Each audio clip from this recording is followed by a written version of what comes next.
Hello दोस्तों, मेरा नाम ज्योति कुमारी है और आप देख रहे हैं मेरा चैनल जिसका नाम ज्योति एक्सप्लेन्ड है। कहानी के शुरू होते ही हम डेविड नाम के एक आदमी को कार ड्राइव करते हुए देखते हैं। शहर में हर तरफ बर्फ फैली थी और इस बर्फीले तूफान में गवर्नमेंट ने किसी को भी बाहर सड़क पे निकलने से मना किया था। खैर, डेविड अब एक रेस्टोरेंट में आकर रुकता है जिसकी ओनर है एना। एना के होटल पे ज्यादा रश नहीं है क्योंकि इस तूफान में ज्यादा लोग घर से बाहर निकलना अवॉइड ही करते हैं, इसलिए होटल स्टाफ भी एना का छुट्टी पर था। एना खुद भी यहाँ से जाने ही वाली थी लेकिन डेविड को देखकर रुक गई। वो डेविड को ऑर्डर ला कर देती है और इस दौरान हम नोटिस करते हैं कि वो काफी घबराई हुई है। उसे बाहर बाहर किसी की कॉल्स आ रही है। एकदम से उसकी नजर खिड़की के बाहर जाती है। वहाँ एक कार रुकी थी जिसे देखकर एना और भी डर गई थी, यानी कॉल्स करने वाला अब यहाँ तक पहुँच गया था। यह आदमी होटल के अंदर आते ही एना के साथ जोर जबरदस्ती करना शुरू कर देता है क्योंकि उसे अपनी बेटी से मिलना है और एना उसकी एक्स वाइफ है। यह आदमी क्योंकि ड्रग एडिक्ट था इसलिए कोर्ट ने उसे अपनी बेटी से मिलने से मना किया हुआ था। अब इससे पहले कि यह आदमी एना को मारता या उसके साथ कोई और बदतमीजी करता, पीछे बैठा हुआ डेविड जो ये सब कुछ देख रहा था वो इस आदमी को रुक जाने को कहता है और उसकी यही हरकत एना के हस्बैंड का गुस्सा और बढ़ा देती है। गुस्से में ही वो डेविड से लड़ने के लिए डेविड तक पहुंच जाता है, लेकिन डेविड बहुत ही काम बैठा हुआ था जो उससे कहता है तुम्हारे पास दो ही ऑप्शन है, या तो आप मेरे से लड़कर जेल चले जाओ या फिर आप आराम से घर जाओ, अपनी नशा छोड़ने की तैयारी करो और फिर जज से अपनी बेटी वापस ले लो। यह आदमी डेविड की पुलिस को बुलाने वाली बात से डर गया था, इसलिए चुपचाप वो वहाँ से चला जाता है और उसका जाना एना को रिलैक्स कर गया था। ये सब डेविड की वजह से हुआ था। डेविड की समझदारी ने ये सिचुएशन इतने आराम से हैंडल कर ली थी और इसी वजह से एना डेविड से इम्प्रेस हुए बगैर नहीं रह सकी। या वो बैठकर डेविड से बात करती है तो उसे पता चलता है कि डेविड मैरिड है। एना का एक्स हस्बैंड अब जाते हुए डेविड की कार का मिरर भी तोड़ गया था, लेकिन डेविड उसके लिए भी खामोश रहता है। वो डेव से अपने साइड मिरर को चिपका कर अपने रास्ते पे आगे बढ़ जाता है। तूफान बहुत तेज था, बारिश हो रही थी, आगे बढ़ना वैसे ही मुश्किल लग रहा था और साथ ही डेविड की कार का फ्यूल भी खत्म हो चुका था, इसीलिए रास्ते में डेविड फ्यूल डलवाने के लिए रुक जाता है और इसी दौरान यहाँ से गुजरता है एना का एक्स हस्बैंड। उसे पहले ही डेविड पे गुस्सा था, वो अपना सारा गुस्सा यहाँ डेविड पे निकालना चाहता था, लेकिन इससे पहले कि वो अपना प्लान अंजाम दे देता एक पुलिस कार इसी फ्यूल स्टेशन पे आकर रुक जाती है। डेविड जैसे ही फ्यूल भरवा कर आगे की तरफ बढ़ता है, एना का एक्स हस्बैंड भी अब उनकी कार का लगातार पीछा कर रखा था और ये चीज डेविड ने नोटिस कर ली थी। डेविड जानता था ये वही आदमी है जिससे उसने होटल में पंगा लिया है और अब नुकसान पहुंचाए बगैर तो ये जाएगा नहीं। अपने आप को बचाने के लिए वो स्पीड तेज कर लेता है। उस आदमी से काफी दूर आने के बाद डेविड रोड की साइड पे अपनी गाड़ी लगाकर ऑफ कर देता है ताकि रात के अंधेरे में उस आदमी को डेविड की गाड़ी दिखे ही न। उसका ये प्लान वर्क भी कर चुका था। वो आदमी डेविड की कार के पास से गुजर जाता है पर उसे कार नहीं नजर आती। डेविड को डर था कि वो आदमी कहीं दोबारा इसका पीछा न करने लग जाए। से छुपने के लिए वो यही जंगल से निकलती हुई एक छोटी सी सड़क पर चढ़ जाता है। ये सड़क बहुत ही ज्यादा स्लिपरी थी, सुनसान इलाका था, डेविड को ज्यादा कुछ नजर भी नहीं आ रहा था और इसी स्लिपरीपन की वजह से डेविड की कार का एक्सीडेंट हो जाता है। वो कार स्लिप होकर साइड पे गिर जाती है। डेविड ने काफी कोशिश की कि उसकी कार वहाँ पे सड़क पे आ जाए, लेकिन कार के टायर्स बर्फ के अंदर धंसते ही जा रहे थे। मजबूरन अब वो गाड़ी से निकलता है और अपने हाथों की मदद से टायर्स के इर्द गिर्द से बर्फ हटाने की कोशिश करता है, लेकिन ऐसे बर्फ की ठंडक ने उसके हाथ जख्मी कर दिए थे। उसे लग रहा था कि अब उसके हाथ टूट जाएंगे। मजबूरन वो अब वापस कार में बैठकर अपनी कार का हीटर ऑन करके अपने हाथों को सेकने लग जाता है। डेविड समझ चुका था कि उसका अब यहाँ से निकलना नामुमकिन है जब तक कोई हेल्प के लिए आना। उसके मोबाइल में सिग्नल भी नहीं थे कि वो पुलिस को कॉल कर सके। मदद पता नहीं कब आती क्योंकि गवर्नमेंट ने सड़कों पर लोगों को निकलने से मना किया था और ये तो वैसे ही बड़ी वीरान सड़क थी। यही सोचते हुए उसने अपनी कार की बैटरी भी ऑफ कर दी थी। वो अब यहाँ एक सिगरेट लगाता है और उसे पीते पीते ही सो जाता है। सुबह उसकी आँख किसी जानवर के गुर्राने की आवाज से खुली थी। कोई जंगली जानवर उसके आस पास था जिसके डर में डेविड अपनी कार से बाहर भी नहीं निकलता। इस टाइम उसके पास खाने पीने को कुछ भी नहीं था, इसीलिए वो अपना यूरिन भी स्टोर कर लेता है। डेविड के दिमाग में अब ये बात भी आती है कि अगर ऐसे ही गाड़ी यहाँ खड़ी रही तो बर्फ गाड़ी को पूरी तरह ढक लेगी, फिर कोई ये गाड़ी नहीं देख पाएगा और उसका यहाँ से निकलना और भी ज्यादा मुश्किल हो जाएगा। इसलिए वो अब कार से बाहर निकलता है। दूरबीन से आसपास देखने पर उसे दूर कहीं धुआं नजर आ रहा था, यदि वहाँ इंसान रहते होंगे। इसी उम्मीद में वो कार से निकल जाता है कि शायद वहाँ उसे कोई मदद मिल जाए।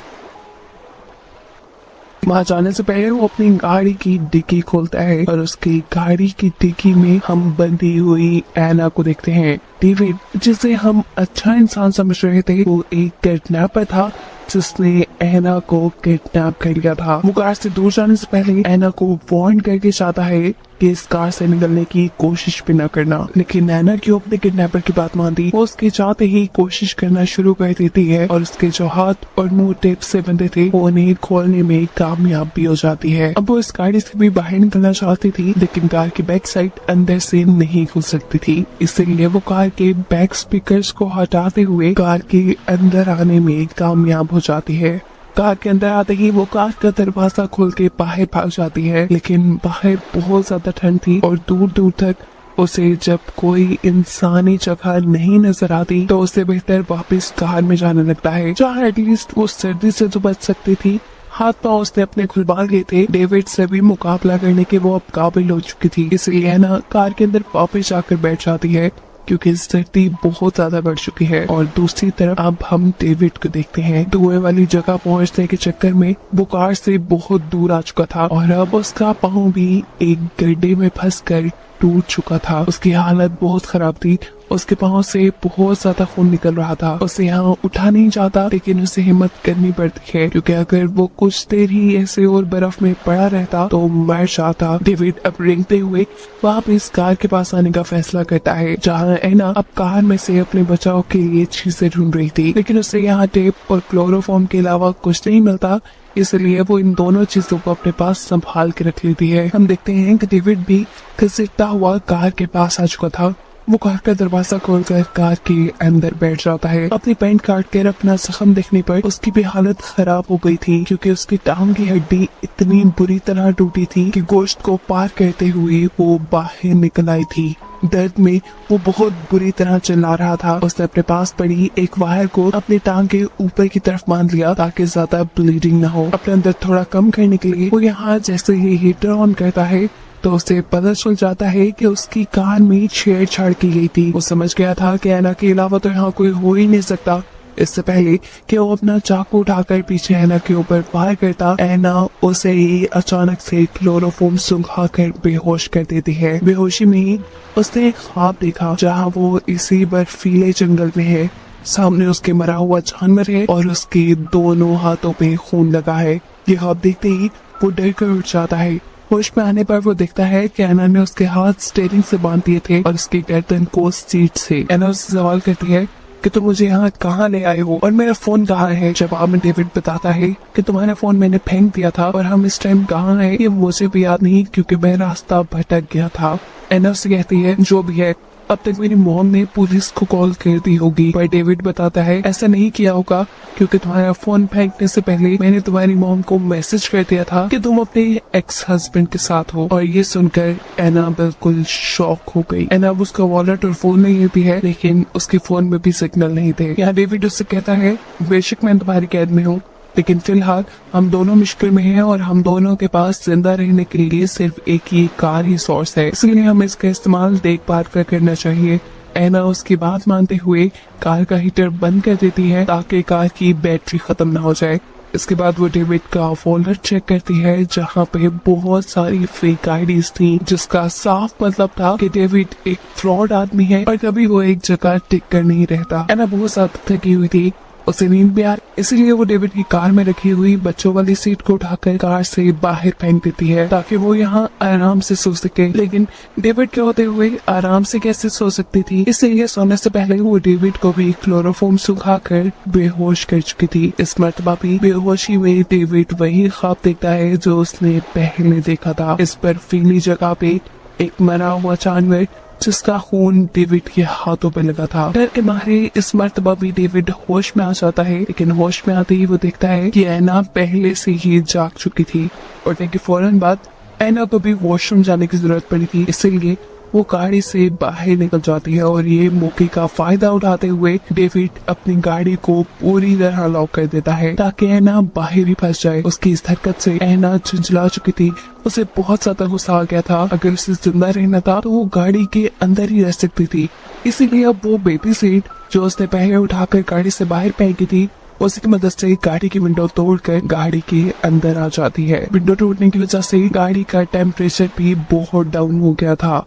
गुस्से में वो सीट बेल्ट की मदद से डेविड को कत्ल करने की कोशिश करती है और इससे पहले कि डेविड मर जाता, ऐना के जहन में आने वाला कोई अच्छा ख्याल उसे ऐसा करने से रोक देता है। टूटी हुई खिड़की से लगातार आने वाली सर्दी इनको मार देती, इसलिए ऐना टेप से उस सारी खिड़की को बंद कर देती है। इस सब के बाद ऐना डेविड का फोन चेक करती है। उसे डेविड के फोन में काफी सारी अपनी और अपनी फैमिली की फोटोज मिली, जिससे उसे साफ पता चल गया कि डेविड ने एकदम से उसके होटल में आके उसे किडनैप नहीं किया था, बल्कि वो तो काफी अरसे से उसको किडनैप करने की प्लानिंग कर रहा था। परेशान है ना, अब उसकी गाड़ी चेक करती है जहाँ उसे बहुत सी लड़कियों की आईडीज मिलती है और इससे वो ये भी जान लेती है कि है ना वो पहली लड़की नहीं जिसे डेविड ने किडनैप किया हो, बल्कि वो पहले बहुत सी लड़कियों को किडनैप करके मार चुका है। वो एक सीरियल किलर है। झुंझलाकर ऐना डेविड से सवाल करती है, तुम इतनी सारी लड़कियों को कैसे मारते हो और आज तक कितनी लड़कियों को मारा है? जवाब में डेविड कहता है, याद नहीं क्या वो ऐना को अपनी पहली किलिंग की स्टोरी सुनाना शुरू करता है। सबसे पहली लड़के को बेवकूफ बनाकर मारने के लिए उसने पूरी प्लानिंग की थी। उसने अपना हुलिया शरीफ बना लिया, अपने हाथ में एक अंगूठी पहन ली जिससे वो मैरिड लगे और अपनी गाड़ी की बैक साइड पे एक बच्चों वाली सीट रख ली जिससे ये फील हो कि वो एक फैमिली वाला है और ऐसे किसी काम में इन्वॉल्व नहीं हो सकता। घंटों सड़क पे गाड़ी चलाने के बाद उसे एक लड़की मिली जिसे लिफ्ट चाहिए थी। डेविड बताता है, मैंने उसे गाड़ी में बिठा लिया। पहले तो सब नॉर्मल चल रहा था, वो मेरे से फ्रैंक हो चुकी थी, लेकिन आहिस्ता आहिस्ता फिर मेरी बात उसे डराने लगी। वो पुलिस को कॉल ही करने वाली थी, लेकिन उससे पहले ही मैंने उसे पकड़कर चाकू से मार डाला। डेविड बताता है, वो मेरा पहला मर्डर था और उसके बाद मैंने अनगिनत मर्डर किए, जिनमें से कुछ तो अभी तक मुझे याद भी नहीं। उसकी बात ये ऐना को डरा रही थी, इसलिए ऐना उसके मुंह पर टेप लगा देती है। डेविड सो जाता है और ऐना भी यहाँ सोने की कोशिश करती है, लेकिन अचानक से उनकी कार के ऊपर कोई हमला कर देता है। ऐसा लग रहा था कि कोई जंगली जानवर है, लेकिन जब वो क्रिएचर उनकी कार के फ्रंट मिरर पे हाथ मारती है तब जाकर इन्हें पता चलता है कि वो क्रिएचर कोई इंसान है या इंसान जैसी है। इससे पहले कि ये क्रिएचर इनकी गाड़ी तोड़कर इन्हें मार देता, ऐना जल्दी से कार स्टार्ट करती है और बहुत मर्तबा कार को हॉर्न दे देकर उसे यहाँ से भगाने में कामयाब हो जाती है। डेविड इस क्रिएचर के यहाँ तक पहुँचने का जिम्मेदार ऐना को मान रहा था, लेकिन ऐना उसे याद करवाती है कि उसका खून जो बाहर बर्फ में पड़ा है उसी की वजह से ही क्रिएचर यहाँ आई। डेविड का जख्म अब बिल्कुल काला पड़ चुका था, उसके पास वक्त बहुत कम था। ये भी हो सकता था कि वो यही मर जाता। ऐना यहाँ डेविड को इस क्रिएचर के बारे में बताती है और कहती है, ये क्रिएचर कोई इंसान नहीं थी, बल्कि ये एक रूह थी, एक भूत था। यहाँ पर रहने वालों का मानना है कि ये क्रिएचर यहाँ पे आए बुरे लोगों को उठाकर मार देती है और अपने शिकार को मारने से पहले वो उसके ख्वाबों में आकर उसे डराती है। ये सुनकर अब डेविड पूरी तरह डर चुका था, क्योंकि उसे भी ख्वाब में कई मर्तबा एक क्रिएचर नजर आई थी। उनकी इन्हीं बातों के दौरान उनकी कार की बैटरी भी खत्म हो जाती है, जिससे हीटर बंद हो जाता है। अब इनकी हालत इतनी खराब हो गई थी कि मजबूरन इन दोनों को करीब आना पड़ा ताकि एक दूसरे की बॉडी हीट से ये लोग जिंदा रह सके। डेविड को लग रहा था कि वो अब यहाँ मरने वाला है, इसलिए वो ऐना को अपनी कहानी बताता है कि आखिर क्यों उसने ये मर्डर्स करना शुरू किए।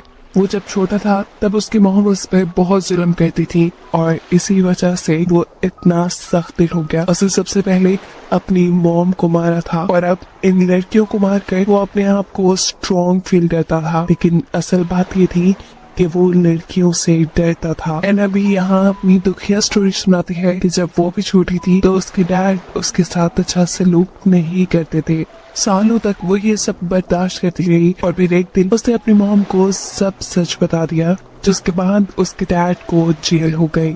एना को लग रहा था कि मरते हुए डेविड के दिल में रहम आ गया है, इसलिए वो एना के साथ अच्छा बिहेव कर रहा है, लेकिन वो तो ये सब करके सिर्फ एना को बेवकूफ बना रहा था। एना को बातों में लगा कर वो अपने हाथ पांव छुड़वा चुका था और इससे पहले कि एना को समझ पाती वो एना का गला घोट कर उसे मारने की कोशिशों में लग जाता है। अभी एना पूरी तरह मरी नहीं थी कि अचानक कोई उनकी गाड़ी का दरवाजा खुलता है। बाहर से अंदर आने वाली वही स्पिरिट, वही क्रिएचर थी जिसकी कहानी एना ने डेविड को सुनाई थी। साथ में वो एना को भी ले जाने वाली थी, लेकिन एना अपने आप को बचाने के लिए अपनी वो जैकेट ही उतार देती है जिसे उस क्रिएचर ने पकड़ा हुआ था। ऐसे क्रिएचर के हाथ सिर्फ डेविड ही लगता है। डेविड के यहाँ से ले जाने के बाद एना जल्दी से अपनी कार को लॉक कर लेती है और वो क्रिएचर दोबारा यहाँ आकर उसे ढूंढना ले इसलिए वो कार के ट्रंक में छुप जाती है। उसने कोई मोटे कपड़े भी नहीं पहने हुए थे, शायद ये सर्दी अब उसे मार देती, लेकिन उसकी किस्मत अच्छी थी। ये बर्फीला तूफान रुक जाता है और बर्फीले तूफान के रुकते ही बर्फ हटाने वाली गाड़ियां यहाँ आ जाती हैं, जिसके ड्राइवर की नजर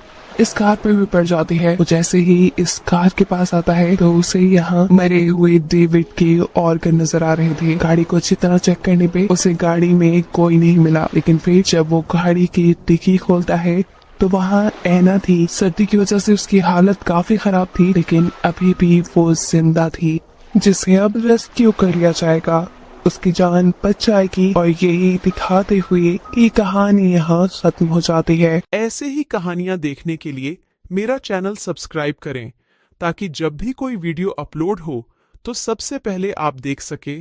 धन्यवाद।